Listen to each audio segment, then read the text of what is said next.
Nkembo, Nkembo et Yenge, à vous le peuple de Tanzanie Amazulu, vous le peuple qui séjourne dans les pays de couche, vous à qui il a été annoncé qu'au temps de la fin, les adorateurs apporteront des offrandes à l'Éternel. Nous savons qu'au-delà des fleuves de couche, c'est à cet endroit-là exactement que le rassemblement du peuple d'Israël se fait. Voyez? C'est là que par le réveil, voyez-vous, du peuple oublié, le peuple de Midi. C'est votre ami Brogui. Je me sens concerné par ce grand réveil des pays de Midi. Et j'essaie d'apporter ma petite contribution en fonction de la petite connaissance que j'ai. Je crois que les quelques paroles que nous disons peuvent aider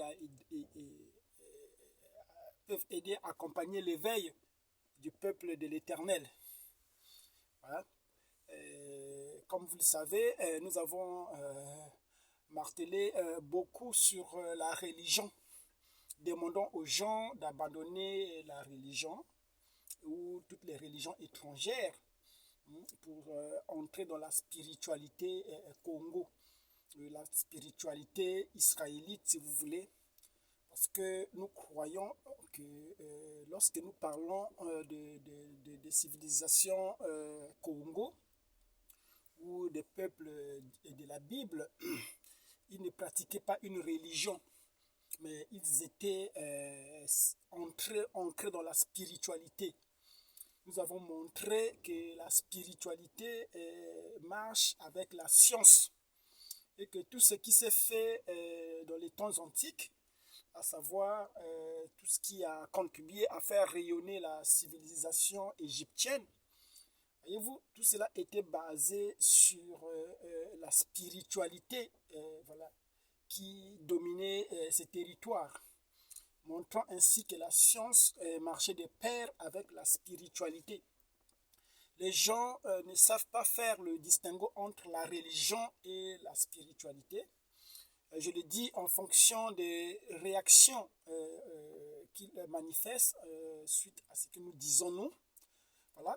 Ils ne comprennent pas ce qu'on appelle la religion et qu'est-ce qu'on appelle la spiritualité, en quoi ces deux concepts diffèrent. Et ayant constaté ce besoin, nous sommes aujourd'hui interpellés à pouvoir éclaircir les choses. Parce que lorsqu'une vision n'est pas claire, les gens ne sauront pas comment se positionner par rapport à cette vision. Parce qu'il a été dit qu'il fallait entendre, reconnaître et agir en fonction de ce que nous entendons. Et pour que les gens se préparent, il faut que la trompette donne un son certain. Quand le son est confus, les gens ne savent pas comment se positionner. Voilà pourquoi nous osons nous aventurer sur des territoires que d'autres n'arrivent pas à entrer. Pourquoi? Parce qu'il y a des épines. Voyez-vous, nous déclarons des choses parfois qui ne sont pas écrites dans la Bible.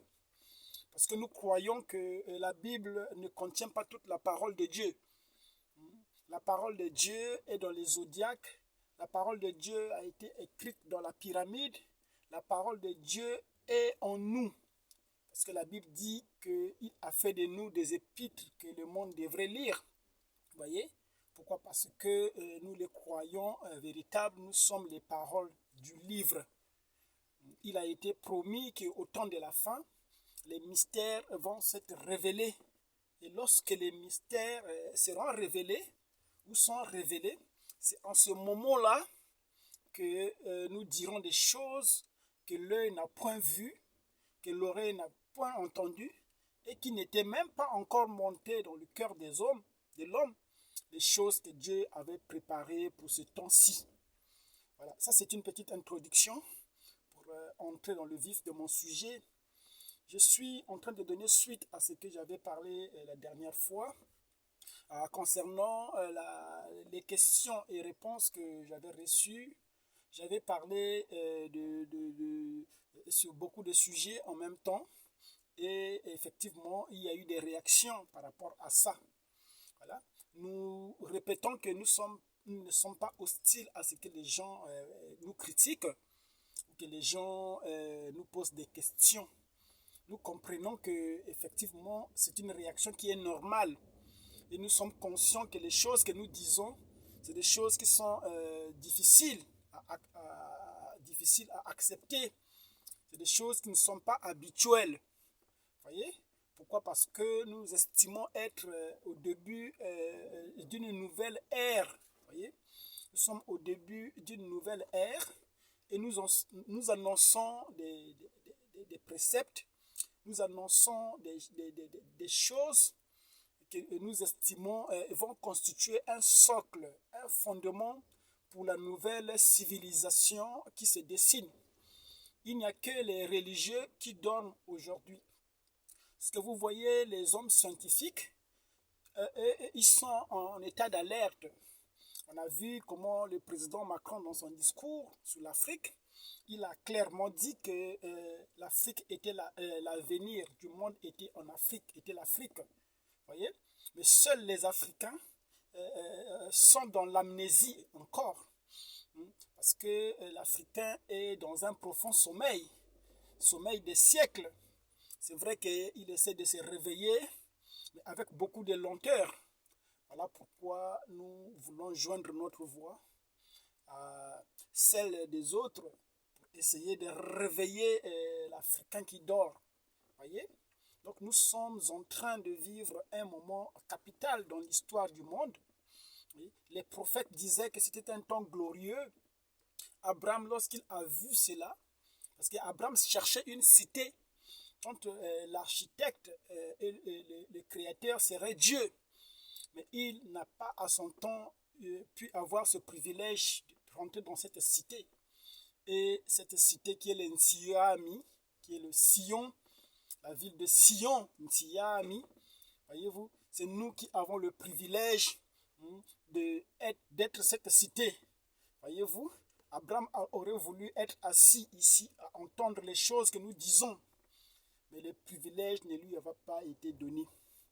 Voilà. Je suis en train de dire ces choses pour essayer de vous préparer, parce que je suis certain et conscient que nous disons parfois des choses qui bousculent.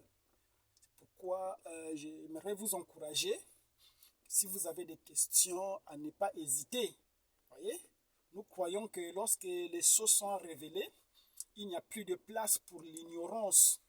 Pourquoi? Parce que le but de la révélation des sceaux, c'était de prendre tout ce qui était en suspens dans les âges de l'Église et de ramener cela à la lumière, de sorte que aujourd'hui, personne ne pourra dire à son frère connaît Dieu, parce qu'il sera connu de tout le monde. Voyez-vous, nous sommes en train de vivre un jour très merveilleux. Donc nous sommes en train de parler de la spiritualité africaine. Voyez, tout ce que nous disons ici rentre dans l'ordre, pas de la religion, mais de la spiritualité.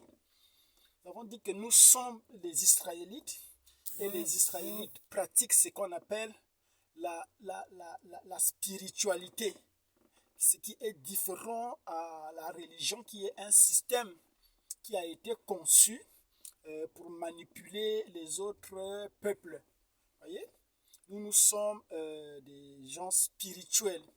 Et nous avons dit, je suis en train de me répéter, que la spiritualité, c'est ça qui était à la base de toutes les civilisations. Voyez? La spiritualité, c'est ça qui anime la science.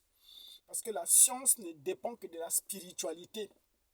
Vous savez que lorsque les gens découvrent des choses, ils ne disent pas qu'ils créent des choses, mais qu'ils découvrent. On peut découvrir que quelque chose qui existe.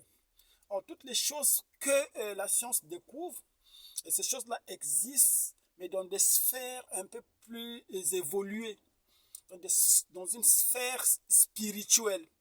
C'est pourquoi lorsque la parole de Dieu est annoncée, cela amène l'onction, effectivement, qui influence aussi la science. Nous avons vu que lorsque les sceaux ont été révélés, l'onction est tombée sur Einstein, voyez-vous, et il a vu, il a pu effectivement en sortir quelque chose qui était la formule de l'énergie atomique. À travers cela, voyez-vous, aujourd'hui, on peut prétendre dompter l'énergie atomique, mais cette grande découverte était cachée dans l'ouverture des sceaux. Voilà pourquoi, lorsque la parole avance, la science aussi avance, de sorte que la science rend témoignage de la parole. Voyez-vous, Enoch a pu construire la pyramide parce que Enoch disposait des informations qui étaient très très poussées. Voyez-vous, de sorte que les connaissances que Enoch avait à son époque, je pense que le monde d'aujourd'hui n'a pas encore atteint ce niveau-là. Voilà pourquoi Enoch a mis en place un monument qui résiste à l'épreuve du temps, à savoir la pyramide. Donc la dernière fois, nous abordions la question de la bénédiction.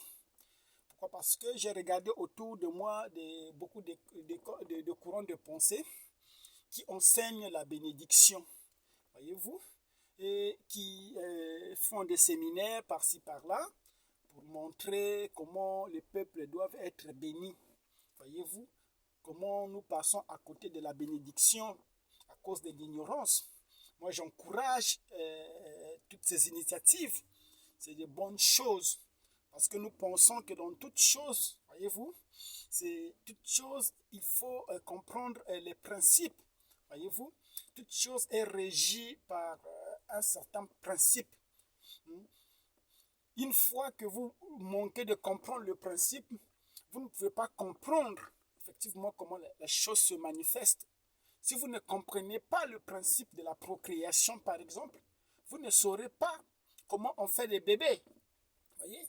Donc la bénédiction aussi, voyez-vous, est régie par des lois, par des principes, voyez-vous, qu'il faut mettre en place pour comprendre comment cela se manifeste. Voyez? J'apprécie beaucoup les efforts que font tout le monde qui œuvrent en ce sens-là. Voyez? Mais moi, mon approche est beaucoup plus versée dans la spiritualité. Pourquoi? Parce que nous ne concevons pas la bénédiction comme le reste du monde. Voyez-vous? Les gens pensent qu'en allant sur la montagne chercher la face de l'Éternel, en priant, ils peuvent accéder à la bénédiction. Ce qui peut être possible. Voyez? Mais moi, je pense que la bénédiction, en fonction de ce que nous croyons, voyez-vous, la bénédiction fait partie, voyez-vous, du patrimoine de quelqu'un. Voyez? Lorsque Dieu s'adresse à Abraham, voyez-vous, il dit « Je bénirai ta postérité ». Voyez-vous? Donc, parmi le patrimoine, l'héritage d'Abraham qu'il a légué à sa postérité, il y avait la bénédiction qui était un package. Dans ce package-là, il y avait la bénédiction. Donc la bénédiction, tout comme la malédiction, même la maladie, voyez-vous, ce sont des packages, voyez-vous, qui se transmettent. Voyez-vous, si c'est quelque chose qui se transmet, alors cela rentre dans l'ordre de ce qu'on appelle de l'hérédité. Lorsqu'on parle de l'hérédité, voyez-vous, cela nous interpelle. Pourquoi? Parce que cela parle des gènes, déjà de la génétique.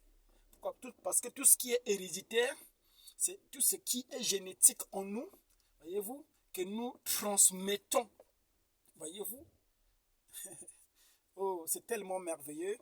Je vais lire une partie de l'écriture pour essayer d'asseoir ce que je suis en train de dire.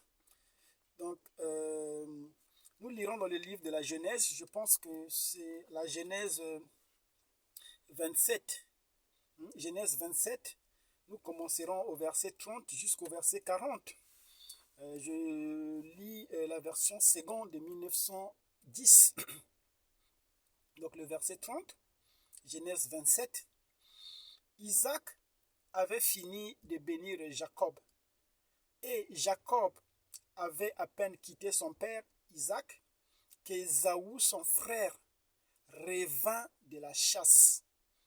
Il fit aussi un mets qu'il rapporta à son père, et il dit à son père, que mon père se lève et mange du gibier de son fils, afin que ton âme me bénisse. Isaac, son père, lui dit, qui es-tu? Et il répondit, je suis ton fils aîné, Ésaü. Isaac fut saisi d'une violente émotion, et il dit, qui est donc celui qui a chassé du gibier et me l'a apporté? J'ai mangé de tout avant que tu vinsses, et je l'ai béni. Aussi serait-il béni. Lorsque Ésaü entendit les paroles de son père, il poussa de forts cris, pleins d'amertume, et il dit à son père, bénis-moi aussi, mon père. Isaac dit, ton frère est venu avec ruse, et il a enlevé ta bénédiction. Ésaü dit, est-ce parce qu'on l'a appelé du nom de Jacob qu'il m'a supplanté 2 fois? Il a enlevé mon droit d'aînesse, et voici maintenant qu'il vient d'enlever ma bénédiction. Et il dit, n'as-tu point réservé des bénédictions pour moi? Isaac répondit et dit à Ésaü, voici, je l'ai établi ton maître, et je lui ai donné tous ses frères pour serviteurs. Je l'ai pourvu de blé et de vin. Que puis-je donc faire pour toi, mon fils? Ésaü dit à son père, n'as-tu que cette seule bénédiction, mon père? Bénis-moi aussi, mon père. Et Ésaü éleva la voix et pleura. Isaac, son père, répondit et lui dit, voici ta demeure sera privée de la graisse de la terre et de la rosée du ciel d'en haut. Tu vivras de ton épée et tu seras asservi à ton frère. Mais en errant librement, ça et là, tu briseras son joug de dessus ton cou. Alors, ici, c'est un texte qui parle clairement de la bénédiction d'Isaac envers son fils Jacob. Lorsque par la ruse, Jacob obtint la bénédiction d'Isaac. Voyez-vous que la dernière fois, j'étais en train de montrer que la bénédiction, c'est une entité. La bénédiction dont nous parlons ici dans la spiritualité israélite, ou dans la spiritualité du Congo, ce n'est pas de simples paroles. Ce n'est pas quelque chose que vous allez obtenir en priant. Nous avons montré que la bénédiction fait partie, voyez-vous, de l'héritage qu'une personne transmet à sa progéniture. Voyez-vous? Parce que si la bénédiction était simplement l'effet des prières ou de tout ce que vous voulez, Isaac n'aurait pas attendu d'être poussé en âge, voyez-vous, d'être près de la mort pour libérer la bénédiction. Je pense qu'il aurait béni ses enfants depuis la naissance, voyez? Mais il avait fallu que Isaac soit prêt à quitter la terre afin de bénir. Cette bénédiction devrait attendre, voyez-vous, parce que Isaac ne pouvait pas être béni, ne pouvait pas garder la bénédiction en même temps que ses enfants, voyez-vous. Dans chaque génération, il y a une personne qui détient la bénédiction, voyez-vous. C'est de cette bénédiction de la Bible que nous parlons. Cette bénédiction, elle est différente de celle que vous allez rechercher dans les églises, dans les prières. Dieu bénis moi. Non, ce n'est pas de cette bénédiction-là que je parle. Je parle de la bénédiction, non pas de la façon des religieux, mais de la bénédiction qui relève de la spiritualité. Cette bénédiction, nous avons dit que c'est un package. Voyez-vous, c'est un héritage. De la même manière que vous transmettez votre héritage, voyez-vous, cette bénédiction aussi se transmet. On a vu ça dans la culture israélite. Lorsque les apôtres ont vu un aveugle qui errait, voyez-vous, qui voulait que Jésus le guérisse, ils ont posé la question à Jésus, au maître, pourquoi cet homme est-il né aveugle? A-t-il péché ou bien ce sont ses parents qui ont péché. Mais il y a quel rapport les parents qui ont péché et quelqu'un qui est aveugle? C'est pour vous dire que ce soit la malédiction, que ce soit la maladie, ce sont des packages qui se transmettent. C'est ça ce que la Bible enseigne. La Bible dit qu'il punit l'iniquité des pères jusqu'à la 4e génération.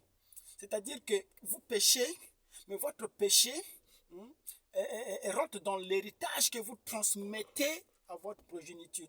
Voyez-vous, les descendants héritent de ce péché-là et ils sont frappés tout autant de ce péché comme si c'était vous. Voyez-vous, alors que vous n'êtes plus sur la scène, mais vos descendants, innocents qu'ils peuvent paraître, ils héritent de ces péchés et subissent les conséquences. C'est pour vous dire que la bénédiction aussi obéit aux mêmes normes. Voilà pourquoi il est très intéressant dans la spiritualité Congo que nous puissions poser des actions dignes de cela. Voyez-vous? Pourquoi? Parce que les actions que nous posons, voyez-vous, ne nous concernent pas en tant qu'individu, mais concernent toute notre lignée. C'est comme ça que nous avons vu avec Daniel, avec David aussi. Pourquoi Dieu n'avait pas divisé le royaume de David, n'avait pas ôté la royauté de David? C'est parce que David avait trouvé grâce à ses yeux et il a appelé David l'homme selon son cœur. Il dit à cause de David, voyez-vous, David devrait avoir part à la royauté. Il a gardé le royaume de Salomon et il a gardé une partie du royaume d'Israël à la descendance de David. Voyez-vous? C'est pour vous dire que lorsque nous rentrons dans la spiritualité, voyez-vous, il y a des normes à respecter. Il y a un code à respecter. Et ne pas connaître comment ce code-là se fonctionne, vous passez à côté de beaucoup de choses alors que vous dépensez toute l'énergie à prier, à supplier Dieu. Vous avez l'impression que Dieu ne vous écoute pas. C'est parce que vous passez à côté des normes. La spiritualité est régie par des lois. Voyez-vous, c'est des lois de la spiritualité. Voyez-vous. Donc les disciples étaient scandalisés. Parce qu'ils savaient dans la spiritualité qu'une personne n'est pas malade par hasard. Voyez-vous, il y a des causes. Chaque chose a des causes. Voyez-vous.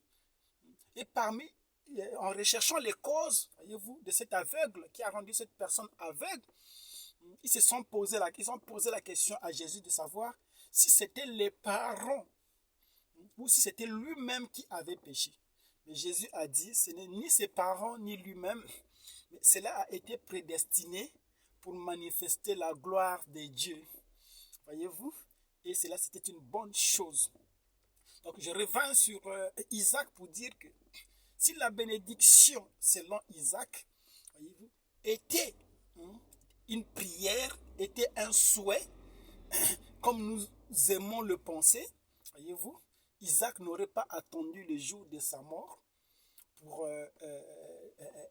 octroyer la bénédiction. Aussi, pouvait-il prononcer les paroles pour son fils Isaou qu'il aimait beaucoup, pour lui bénir aussi.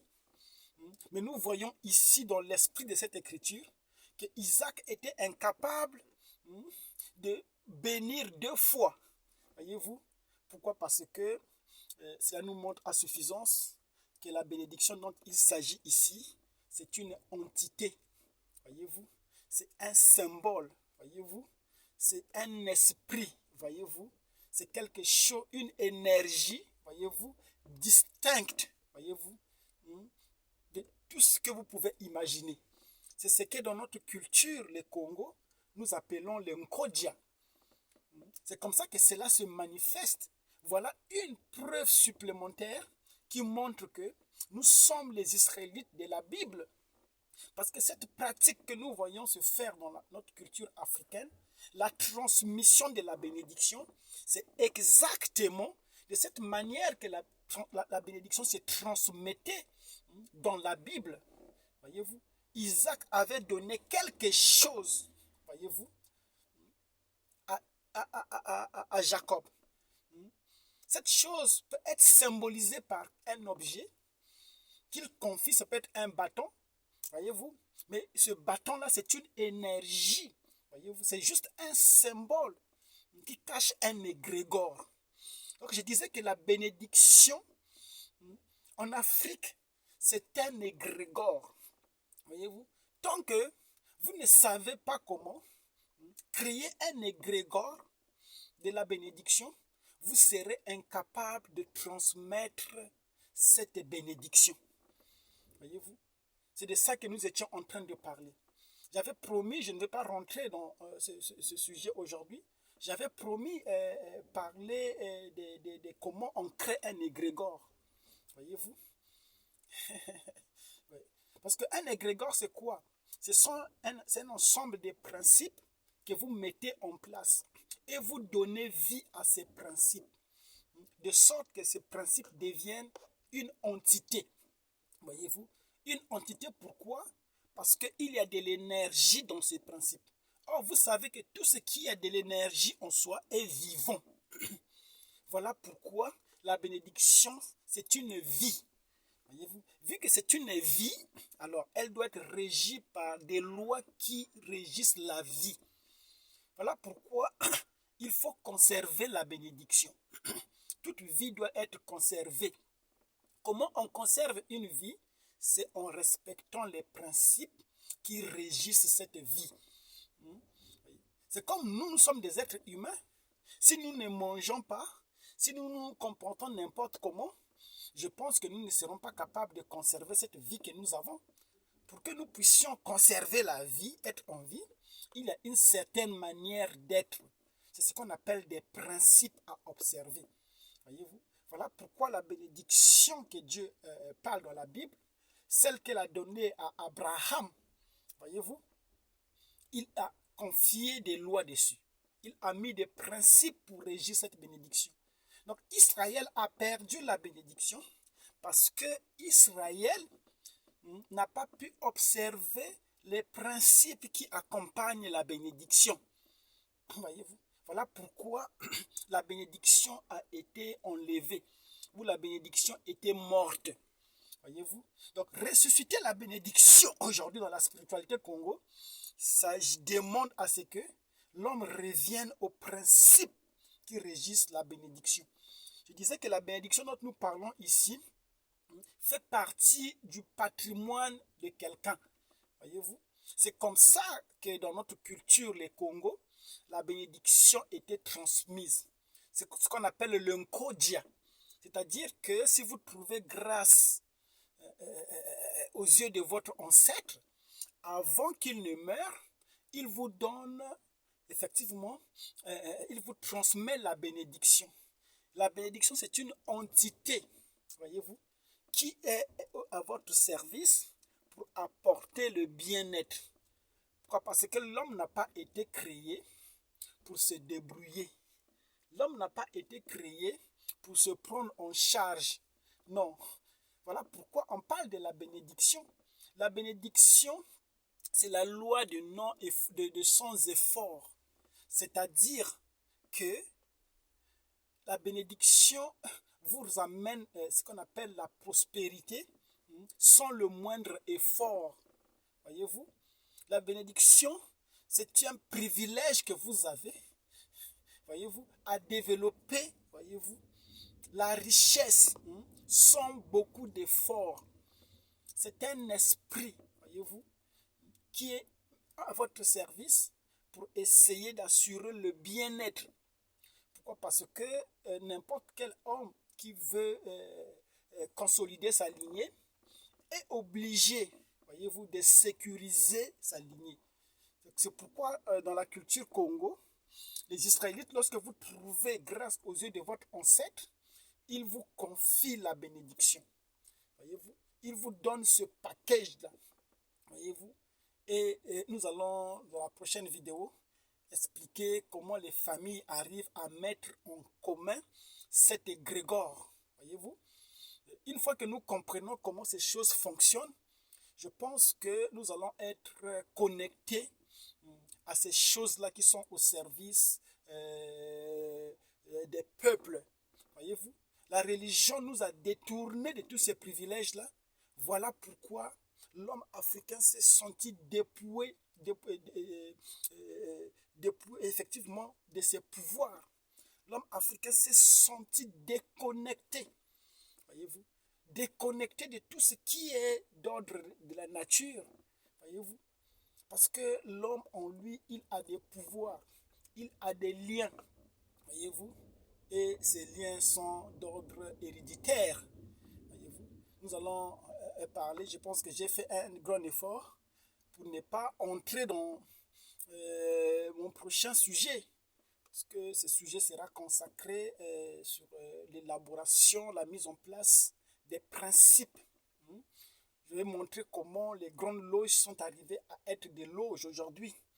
Qu'est-ce qu'ils ont mis en place pour être la Rose-Croix? Qu'est-ce qu'ils ont mis en place pour être la franc-maçonnerie? Et c'est quoi? Voyez-vous? Pourquoi les principes qu'ils ont mis ensemble, en place, agissent? Voyez-vous? Honneur, honneur, honneur. Merci toujours de me suivre et de partager surtout. Nous sommes en train de parler de la spiritualité des peuples. Voyez-vous, du peuple Congo. Montrons ainsi la différence avec la religion. Nous savons que lorsque la parole est révélée clairement, lorsque nous rentrons dans notre spiritualité, voyez que nous serons aptes aussi, voyez-vous, à réaliser de grandes choses. Je vous ai démontré comment Einstein, voyez-vous, a pu bénéficier de l'ouverture des sceaux, du 7e sceau, voyez-vous, pour comprendre comment domestiquer l'énergie atomique. Honneur, honneur et merci d'avoir suivi cette blogie.